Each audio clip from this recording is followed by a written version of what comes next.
Donc, le pardon est une obligation pour tout enfant de Dieu.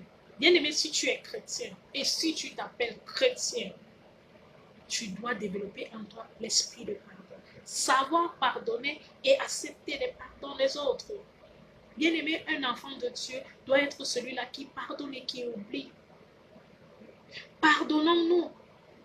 La Bible nous demande de nous pardonner les uns les autres. Pourquoi continues-tu à coffrer des gens dans ton cœur? Pourquoi continues-tu à renfermer des gens dans ton cœur? Pourquoi continues-tu à emprisonner des gens dans ton cœur? Bien-aimé, cela ne t'aide pas. Celui qui est en Christ est celui-là qui a abandonné ses habitudes, ses haines, ses rancunes, ses murmures. Si ton frère t'a offensé ou il t'avait offensé, ou il est en train de te offenser, ramène-le à la raison. Asseyez-vous en parler et finissez, demandez-vous pardon mutuellement. La Bible nous dit dans Colossiens 3:13, supportez-vous les uns les autres. Pardonnez-vous mutuellement. Bien aimé, nous devons nous pardonner mutuellement. Tous nous ne sommes pas parfaits. Chacun a son défaut, mais nous devons nous supporter. Quand tu sais que ton frère ou ta soeur a un défaut, amène-le à la raison. Fais-le asseoir, en parler.